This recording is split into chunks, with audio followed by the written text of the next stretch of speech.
Los modelos matemáticos nos sirven no solo para describir cuantitativamente ciertos fenómenos, sino también para descubrir ciertas características. Por ejemplo, en estas simulaciones estoy viendo el comportamiento del brote de un virus. Esto me va a servir no para encontrar ciertos parámetros o cantidades, sino más que todo para descubrir comportamientos.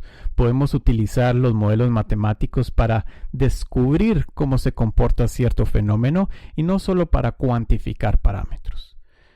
En estas simulaciones que realicé, estoy denotando a un grupo de individuos que están sujetos a cierto brote, en donde los puntitos verdes representan individuos sanos, puntitos amarillos son individuos que son contagiosos, que a pesar de que no presenten síntomas, igual transportan un virus, y los puntitos rojos van a ser los infectados.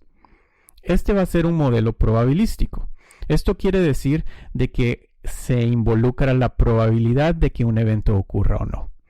Por ejemplo, en esta simulación estoy utilizando ciertas reglas. Las reglas que estoy considerando es que cada uno de los individuos se mueve de forma aleatoria. Es decir, cada uno de los puntitos en la pantalla se mueve de una forma probabilística. No tienen un objetivo real, más bien un objetivo probabilístico. También existe una probabilidad de contagio. Cuando dos puntitos interactúan, hay una probabilidad de que si alguien está contagiado, infecte a alguien más. Ahora, esto es una modelación de una situación real en donde no solo por tener contacto con un contagiado una persona se contagia, más bien hay una probabilidad de que esto pase. Y por último, la otra regla que tenemos es que existe un periodo de incubación. Esto quiere decir de que cuando una persona se contagia, va a pasar un determinado número de días en el que esa persona vaya a empezar a obtener síntomas de esta enfermedad. Entonces, por ejemplo, analicemos estas dos simulaciones, en donde podemos ver puntitos amarillos, rojos y verdes. Los puntitos amarillos son personas que son contagiosas pero que no presentan síntomas, y los puntitos rojos son personas que ya están infectadas. Podemos ver de que en estas dos simulaciones, la simulación de la izquierda tiene una movilidad más pequeña que la simulación de la derecha, y esto nos da una primera característica de estos brotes. Tenemos que la primera observación es que la movilidad de los individuos afecta al esparcimiento del brote. Esta es una característica que podemos ver independientemente de las medidas que tomemos. No estoy enfocándome en los números, sino en las características de este brote. Otra de las características que podemos notar acá es que hay puntitos sólidos y puntitos pálidos. Aquí estoy representando los puntitos pálidos como casos no diagnosticados. En otras palabras, cuando tenemos un brote y hacemos mediciones de ese brote, quiere decir que cada individuo puede tener la opción o no de someterse a una prueba para saber si está contagiado o no. Este es el caso con muchas de las epidemias en donde se hace un diagnóstico o prueba para saber si un individuo tiene la infección o el contagio o no.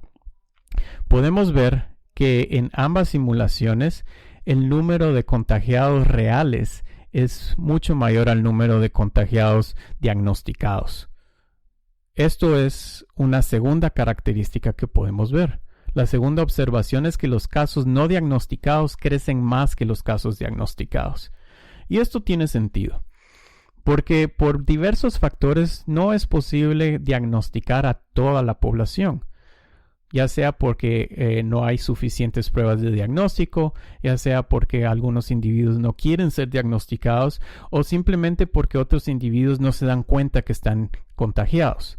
Por diversas razones no es posible saber el número real de casos, solo los podemos estimar.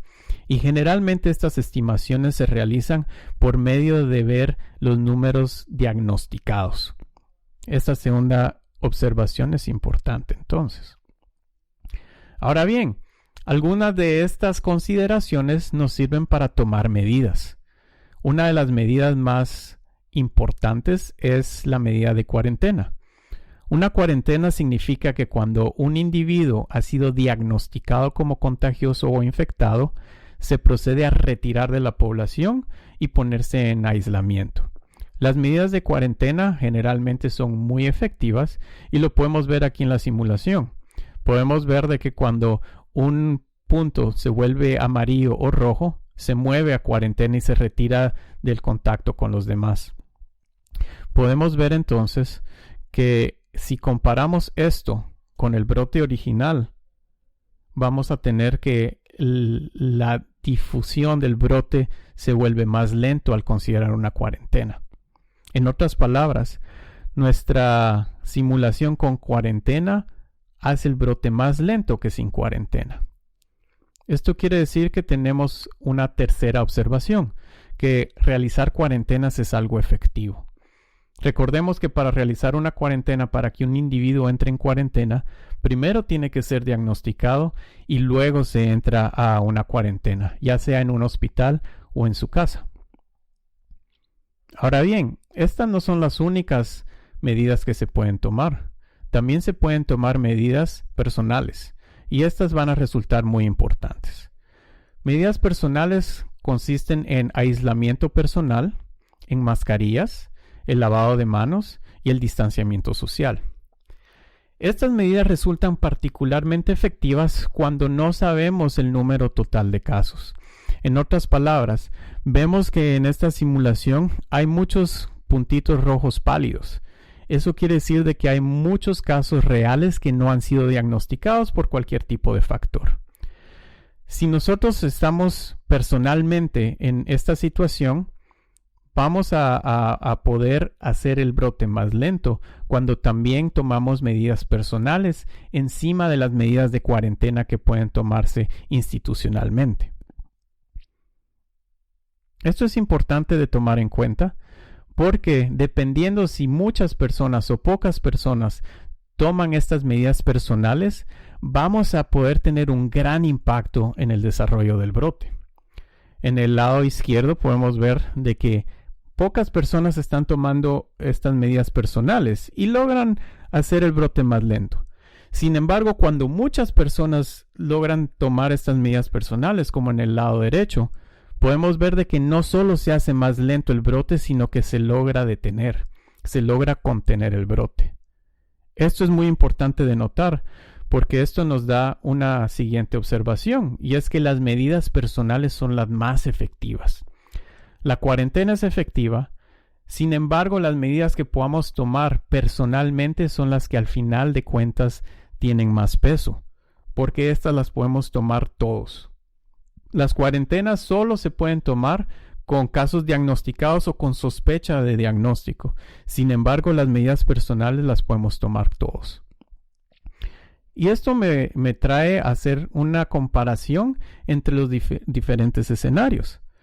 Si tenemos el brote sin ninguna restricción, solo con cuarentena o con cuarentena más las medidas personales, podemos ver que en las tres el número de casos reales es mayor al de casos reportados. Sin embargo, tenemos que la simulación de la derecha, en donde se tienen cuarentenas más medidas personales, logra completamente contener el brote. Incluso solo la cuarentena no es suficiente, sino la cuarentena más casos especiales son las que al final de cuentas logran contener el brote.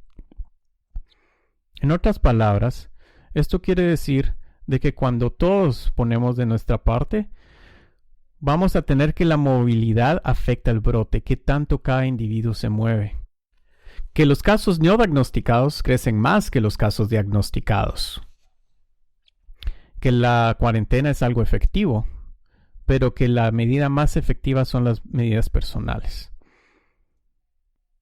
Esto quiere decir de que si vemos estas simulaciones que son hechas con modelos probabilísticos para darnos una idea de cómo puede comportarse un brote, vemos de que es mucho más efectivo tomar cuarentena, tomar medidas de aislamiento social, de distancia social, de lavado de manos y de utilización de mascarillas a no hacer nada.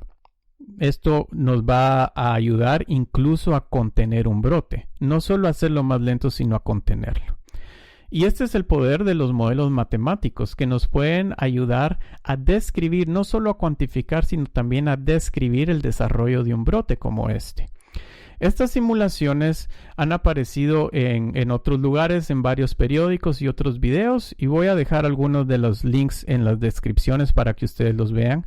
Sin embargo, quería también incluir el efecto de ver los casos diagnosticados y los no diagnosticados, porque en muchos lugares no se ha hablado mucho de esto y creo que el poder observar la repercusión de los casos reales versus los casos diagnosticados es muy importante para poder tener en cuenta el desarrollo real de los brotes.